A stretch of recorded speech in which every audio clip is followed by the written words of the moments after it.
Hi, this is Bruce Rawles, and I'm now speaking with Jackie Lora Jones, and we're going to talk about surprise, surprise, no surprise, really. Of course, the miracles. How'd you guess, right?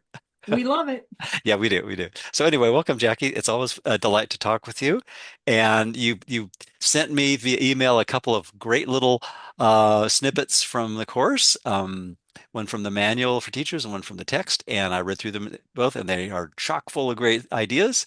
And shall we dive in? First, I think you might want to announce a really cool thing that you're going to in England very soon, right?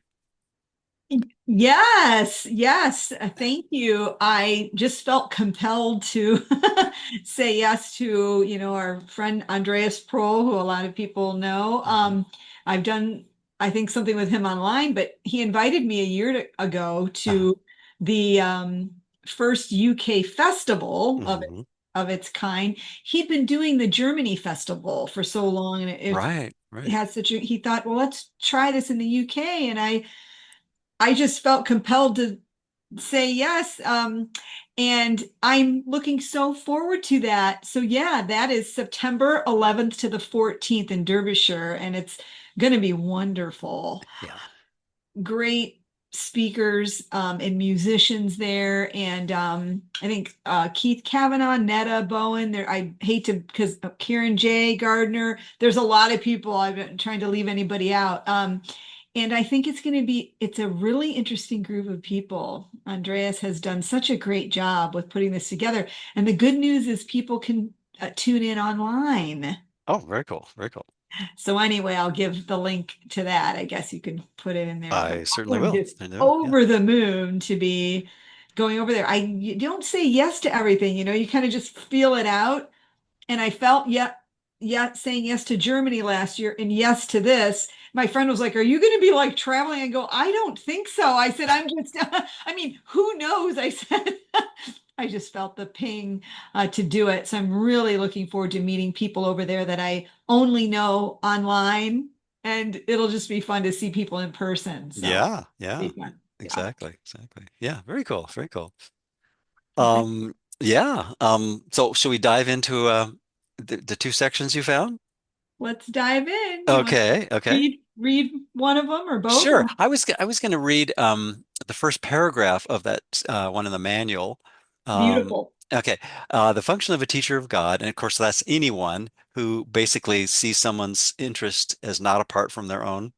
And that's a good working definition. It's like as long as I see shared interests instead of separate interests, okay, I'm representing the solution rather than the problem.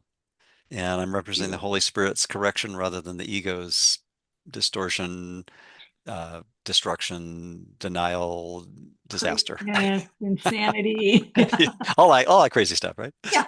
So it begins with, if the patient must change his mind in order to be healed, what does the teacher of God do? It's all of us. Can he change the patient's mind for him? Certainly not. For those already willing to change their minds, he has no function except to rejoice with them, for they have become teachers of God with him. He has, however, a more specific function for those who do not understand what healing is.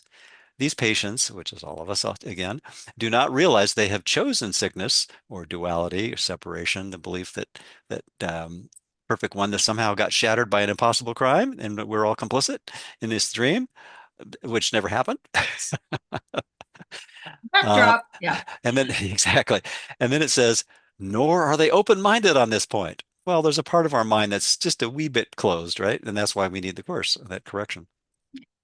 The body tells them what to do and they obey. Sounds like slavery to me, but we're all willing slaves in our ego mode. They have no idea how insane this concept is. If they even suspected it, they would be healed. Yet they suspect nothing. To them, the separation is quite real. Well, that's the part of our mind that still wants to be a separate self, that likes the idea of being an individual instead of a part of perfect oneness, right? Right. Yeah. Right. So with that preface, do you want to read the second paragraph, which has the sentences you sent me, which are really, really good and really, really potent? Yes. Yes. Um, to them, God's teachers come to represent another choice which they had forgotten. The simple presence of a teacher of God is a reminder His thoughts ask for the right to question what the patient has accepted as true. I have that in front of me. I don't have the whole thing in front of me. um, but to represent another choice, I got to give you guys all a quick example of that. Um, we just moved my mother into assisted living memory care after 6 years of being here with Mark and I, Uh-huh. taking care of her. And big change, right? In the level of form, Hmm. big transition. It's the end of an era. It's this all these things going on. And she brought obviously her Course in Miracles book with her. And when I went to visit her, this just happened last week. I've been very busy. When I went to visit her, Bruce, she said, because she was in one of the forgetful moments, although she has many cogent moments. Hmm. Hmm. You know, right when you walked in, I'm just, I'm thinking of the Holy Spirit, and I learned to do that. I learned to call on the Holy Spirit, didn't I? And I said, yes, you did, Mom. And I'm getting a chill right now because as I was going, I'm always remembering, because this is a big transition in form. In my mind, I was saying, I'm only here to be truly helpful. I know that this change in form, nothing has happened in reality. I'm just thinking this in the car and I'm singing to my songs and stuff. But I was like, I'm going to show up and be truly helpful. Now that was kind of reflected. It's not always reflected in form like that, where Hmm. someone is actually is saying that. But the point was, oh my gosh, to them, God's teachers come to represent another choice, Hmm. right? And who's a teacher of God? I'm not special. Right. We Right. all, as one, this isn't about, which we know, um, we're all how you're thinking has an impact.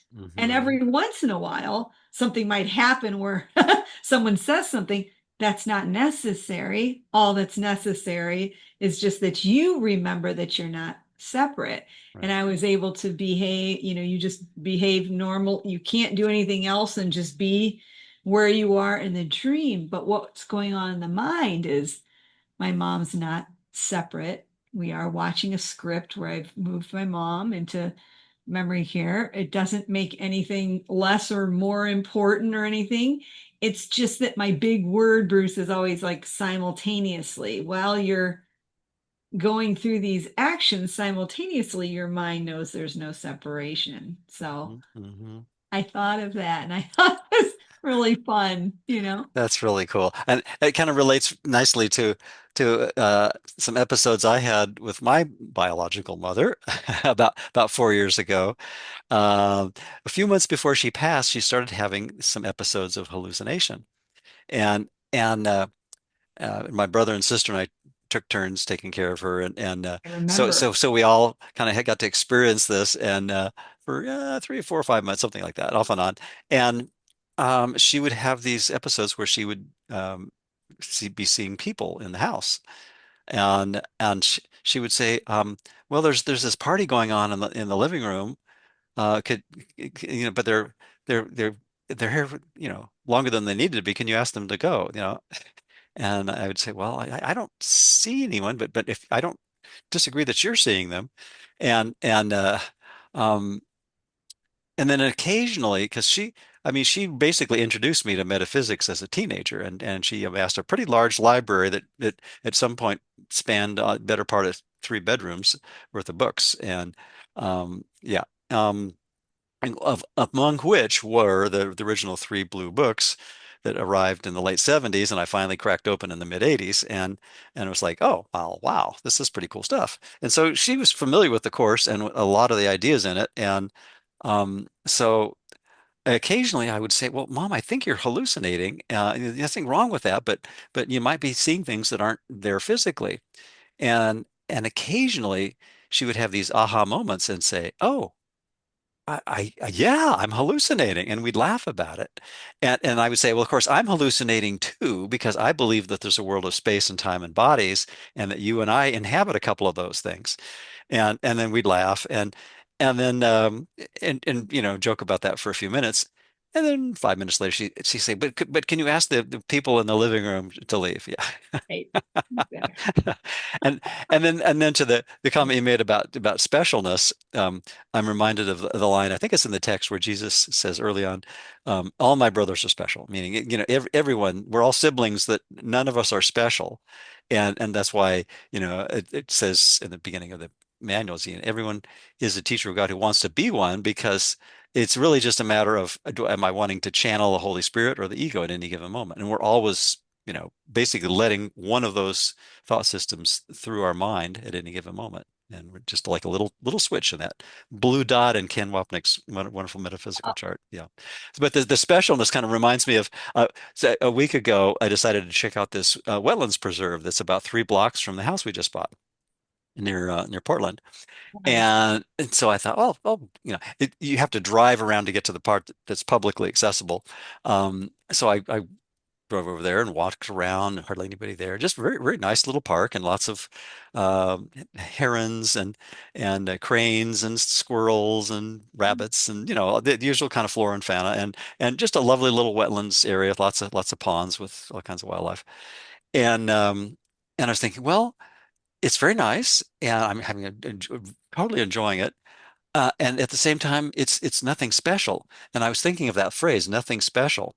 And I thought, well, to the Holy Spirit, that's like, what? Yay. And, and that, but to the ego, it's like, wait a minute, that's an insult. What do you mean nothing special? Because You know, this is beautiful and these are yeah, great yeah. things to But see. nothing special from the Holy Spirit's perspective is that everything can be an expression of serenity when we choose the teacher of serenity, the teacher of kindness, the teacher I chill. of Yeah, forgiveness in those moments, right? So yeah. absolutely. And the simple presence of that part of our mind, uh, reflected in whoever we're talking with, like you were for your mother. It's like, well, that's a reminder. It's like, none of us have ever been separate from each other or from our creator.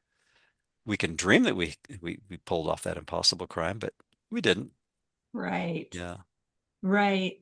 Excellent. I'm so glad you shared that. Yeah, and about your mom too. It's so interesting when you see parents or anybody, change, obviously in the level of form it's you are doing everything you're doing to make them more comfortable and just Right. taking care of.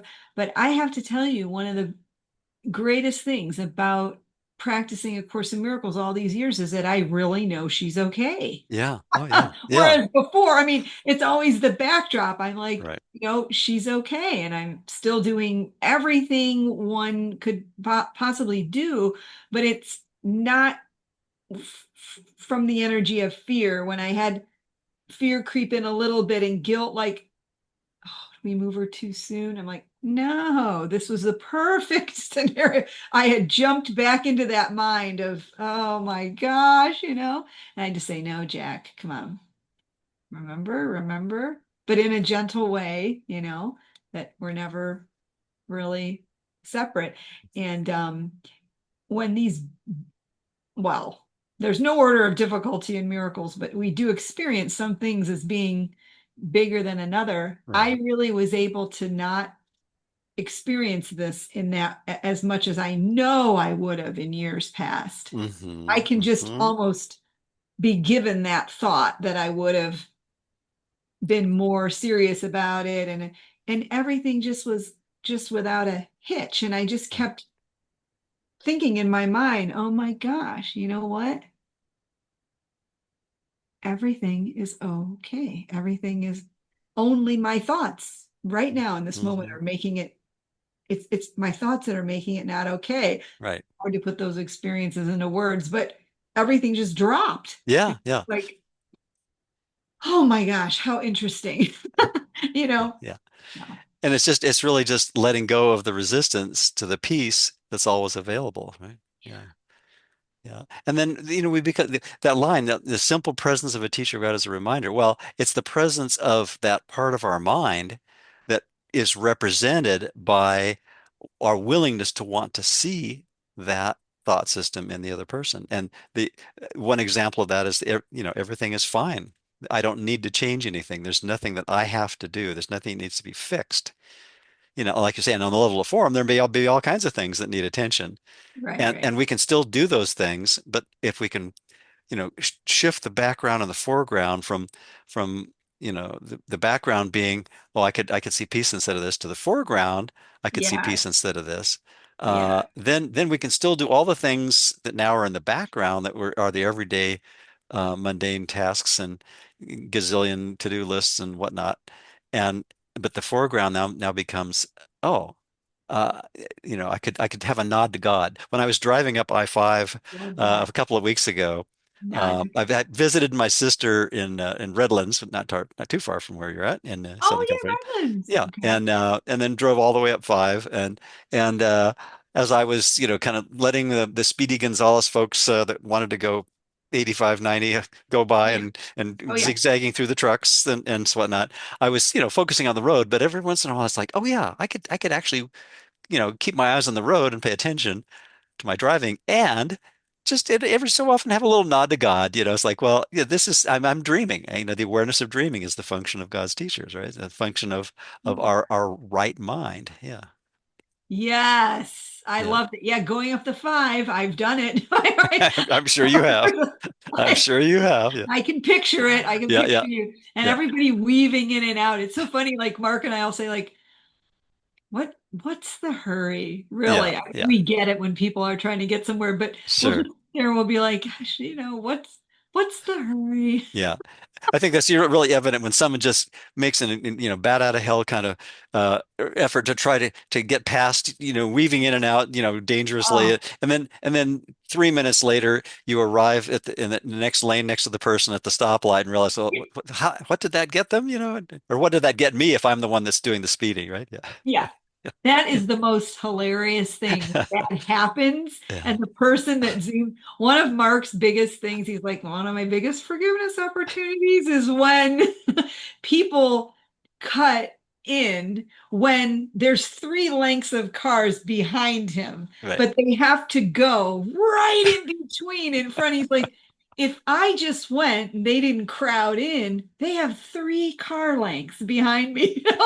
And he'll be like, yep. I'm triggered. I'm triggered by this. And we Yeah. just laugh. He's like, why did he have to do that? Why? And then he makes a joke. Why you gotta be that way? Why Yeah. you know? I think traffic forgiveness is an easy one to work with because almost anyone who's ever been in a car, let alone driven one, can relate. Yeah, yeah, yeah, Can relate. yeah, Yeah, yeah. it is. It's But funny. it's part of our mind that thinks that something needs to be different, you know? Oh my gosh. And it's such a good reminder, Yeah, even for yeah, me, like not even for me, but I mean, even right now, when yeah, you say that about, yes, we all, we want something to be different. The yeah, yeah, resistance, that's all like suffering. Like yeah, this uh forgiveness is the healing of the perception of separation. hmm Correct perception of your brother is necessary because minds have chosen to see themselves as separate. That's hmm the related one we were going to talk about. And that it reminds me when you say resistant, when I go back to just remembering, wait a minute, I'm treating this as separate. I'm resisting. I want something to be different. And I remember I can't change the script. That's so funny that I think I'm having control over, I'm trying to make something different. And then when I go back and I like, oh, forgiving what has never happened. I thought it did for a minute there. hmm And you just start walking it back and the perception is everything. And I don't know if this happens to people. Everyone has their own experience of it, but I find that these days that melts away so quickly. I can just remember that it's almost hard for me to stay in the resistance once I and I remember before, listen, we're all in the same boat. Hmm. I remember before just it taking so much longer. I Right. wanted to hold on to I was so upset about something outside of me. And I always want to encourage people. I've had hundreds and hundreds of one-on-one sessions over the years. I just retired from the one-on-one part of my practice last December. But one of the main things was always, how do I know I'm making progress? How do I know I'm really forgiving? Am I doing it right? How can I be in the world and everyone universally? And what I've always would share with people, and hey, I've got my ways to go. I'm not up there sharing, to the masses that don't know, but what I mean is my experience has been what Jesus says in the course, which is you it builds on itself. Right. Things what used to take a year sometimes to forget, 10 years is 1 year, 1 year is 6 months, 6 months is 2 months, 2 months is 1 week, till it sometimes yeah, Shorten the recovery time, right? Yeah. Yeah. or in the Yeah. recovery time.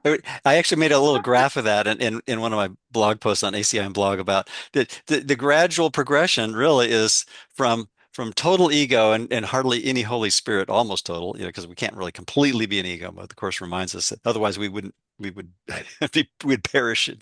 But but we go from mostly ego to somewhere in the middle. It's not a linear thing, and it's not a it's not really even a temporal thing. And then eventually we get to, at the top of the ladder, I'm drawing like a line across the diagonal of at the end of the process, when we get to the sixth stage of the development of trust, if you will, that Mm, we totally trust Holy Spirit.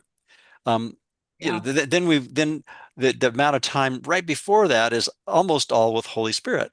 Well, most of us, if we're honest with ourselves, we probably have a little ways to go to yeah. get to that side of the graph. But that's okay because but The every time graph. we just say, like you say, instead of 10 years of having a grievance about someone, and every time you think of it, you grumble, grumble, grumble, and he's like, "Ah, ah, ah," but if we can, just more quickly say, well, that's their forgiveness classroom, and my forgiveness classroom is noticing, when they push my buttons, and I can rewire. My mind with Holy Spirit in charge is the master electrician who can take those buttons that I wired in what seem to be 8.2 billion other people on this planet, or whatever the number is currently, and take the wiring that used to send a signal to the ego part of my brain for being a reactionary. I could send that same signal to the Holy Spirit for correction and forgiveness. And if I do that more and more frequently, then that becomes the habit over time instead of the habitual knee jerk. I'm upset for the reason I think, and then pretty soon it becomes I'm not upset for the reason I think. Oh my gosh. Yeah. Great way to explain it. And it's it's such a it's such a good feeling to know that. It's such a good feeling to know really the simplicity, hard to practice, we know sometimes, but the simplicity of just shifting your perception and saying, well, yeah, Holy Spirit, help me if I need help. But often just remembering now and Right. just saying, oh my gosh, that's right. Went down this little trigger, and how simple it's such a relief not to judge, to have to be right, to have to it's weird. Sometimes it doesn't start out that way. If Right. anyone watching that, sometimes it's people are new to the course and stuff. Boy, we're not sugarcoating or saying, anything, and nobody's ahead and Right. behind. There's nobody, but just talking about why it's so helpful, how it's been so helpful over the Hmm. years. You Hmm. really, where you really want, where I'll speak for myself, where I really wanted to judge and but they're actually doing that, to not have to hold on to that and just Hmm. be able to remember the truth and go make dinner and say, well, how can I be helpful in the next moment of my life? And looking down at a beautiful meal and not hanging on to it, it really becomes, as you were saying, it's an attitude. It's a consistent attitude that you just live by. And I got to tell you again, bringing up my mom, it's helped so much in this situation just because it's such a big deal, too much to discuss here, but just all Sure. the things that go along with your memory loss and dementia. She was diagnosed with vascular dementia and all the everything that comes along with that. And just those moments of just remembering what everything is for is Mhm. tremendously helpful for my mind to be present with hers as much as possible in Right. remembering the truth, that there's Yeah. no separation. It doesn't Ex- take away from what you're saying and doing, but you're leaving, like you said earlier, Bruce, which teacher am I following in the mhm. dream? Who am I listening to? Yeah. Right? Yeah.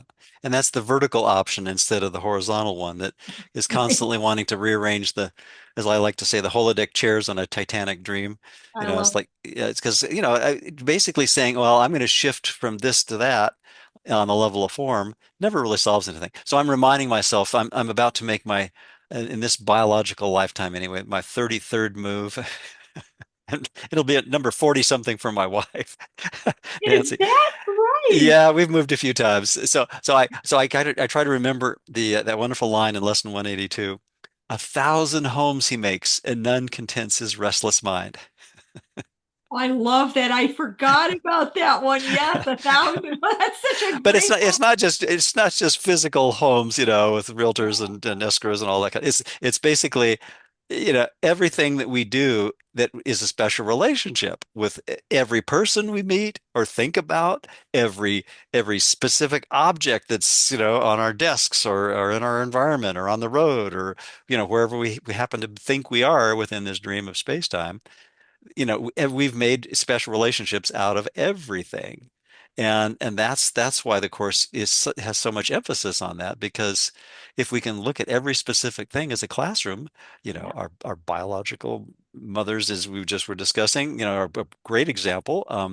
But we can certainly apply it to anyone and anything on the level of form, and the course suggests that we do that. In fact, it says it's a particularly unworthy form of denial to deny our physical experience, because we're basically denying the classroom that Holy Spirit can use to see what we're doing with our mind and look at the unconscious, unfounded guilt there that most people say, guilt? What guilt? Well, it's not necessarily always in that form, Yeah. but the belief that we shattered perfect oneness is this horrific thought that really is a contradiction to the eternal innocence that's our real being, that's wanting to be uh, restored to its rightful place in our mind. And until we look at the blocks to the awareness of love's presence, right?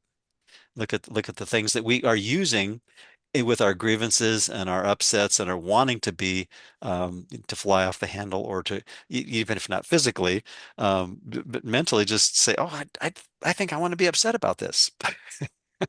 But that mean we may not put it in those words, but that's what we're doing every time that something ruffles our feathers and we don't acknowledge that, our own complicity in it.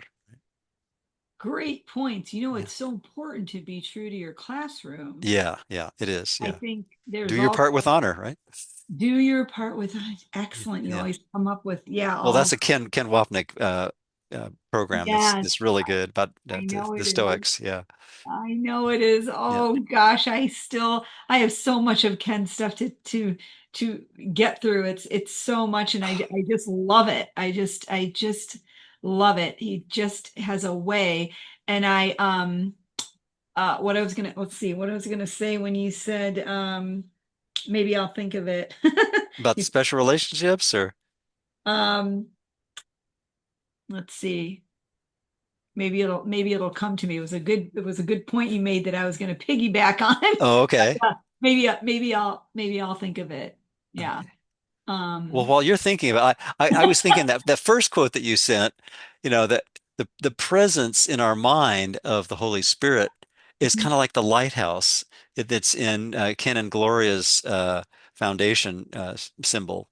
That it doesn't do anything other than just shine its light, and it's basically it's not interfering with anyone's choices. It's basically just saying 24/7, here's an illuminated alternative. And I think that's what we're doing when we are willing to question our grievances and our upsets and realize that we can turn the upset around and see the setup and see that, I set this up, and I can choose to, rewire my decision-making process to switch automatically to Holy Spirit instead of ego with practice. A lot of Yes, practice. a A lot lot of of practice. practice. A lot of practice. The practice. And I'm so glad you mentioned that. We're always in the same about the lighthouse because my workshop is in the UK is called Light in the Dream. Excellent. And it's just going to touch on, certain things like kind of just what the reflections here that we can experience because everything's a reflection. There's no here. We're not here. We know that. And at the top of the ladder, of course, we're there's nothing and there's one, meaning we uh, are up there.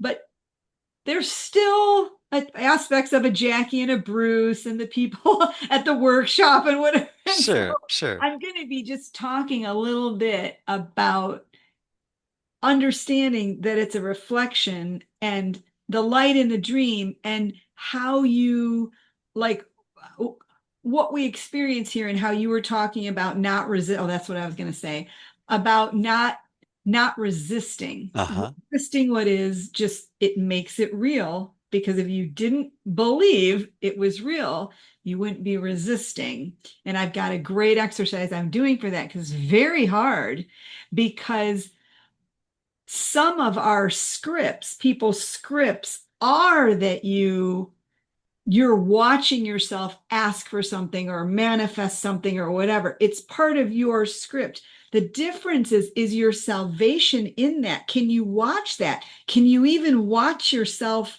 in the dream do whatever you're doing? Do your moves, do the Mhm. 33. So I'm going to I think I have a way of kind of helping with that. Is people say, oh, but I shouldn't care about manifesting this because, and the point is, if it's in the dream that you're supposed to be thinking about that and you're watching a script where you're manifesting, that could be happening. Now, if you're attached and you have to have something and your salvation is in it, and then you say, oh, but I can't do it because you're not supposed to manifest because nothing's real.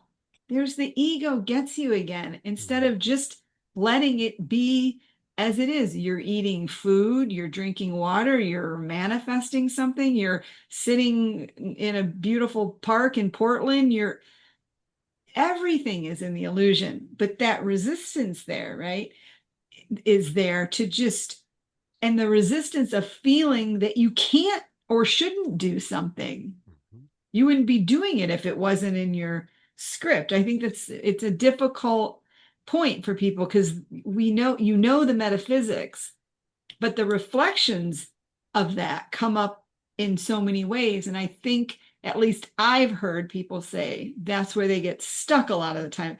But then what do I do? But then I shouldn't like this or no, but you do like that. So you're true to your classroom, Mhm. Mhm. as you say, and Yeah, you like that. right. Are you making it real? Is it everything or is it just, oh, because I like a hamburger in the dream or I like fish. Oh, I like it that we moved here. I like my walks. Right, right.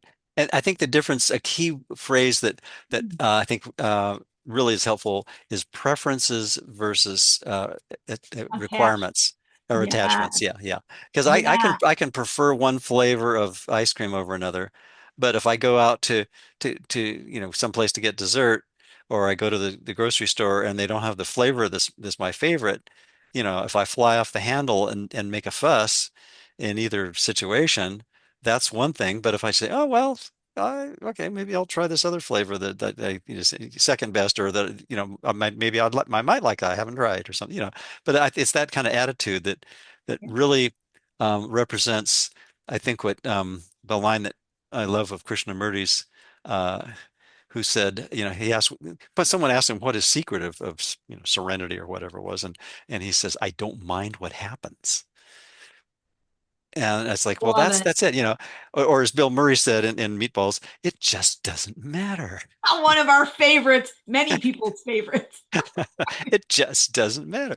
And it doesn't mean that we don't have the preference. It's just that I Correct. am willing to let go of my attachment to the outcome in order to have peace. And it doesn't mean that we don't do everything on the level of form that we'd normally do anyway to Right. try to contrive the dream. But it's with just kind of like a little wink. It's like, oh yeah, that's what I'm doing. I'm trying to contrive a dream. It's like, Yeah. yeah, and that's Trying not to going to get me control. anywhere. It's not going to give me the peace of God, but it's not gonna, it's not going to hurt anything because if I think but if I can remember that my serenity, my real true peace of mind, the peace of God, that of course would describe it, has nothing to do with what happens or doesn't happen in space and time. And if I can remember that more consistently, I'm just doing that little nod to God as I'm traveling life's freeway of Love it. all these things that seem to be going on, right? Yeah. I love it. And And we've you, got about a minute left in oh our my recording. gosh, okay, I'll just Whoosh. Yeah. So if remind people. oh, perfect. Yes. Perfect. Giggle. Exactly. Giggle. Get that Where's my in the little script there. Jesus? Yeah. This is what Jesus is. Oh, This there you go. Oh, that's is. great. You were talking about symbols earlier. I'm like, oh, Yeah, I got a ton of them oh, right here. those are great. Those are great. Yeah, I love it. Yeah, really. Yeah. Yeah, we take everything so seriously, don't we? I mean, it's just silly, isn't it? Yeah. Yep, the ego Yeah. does. It's Yeah. all about seriousness and Yeah. Yeah. deprivation and lack and all this. Yeah, Oh, yeah. Yeah.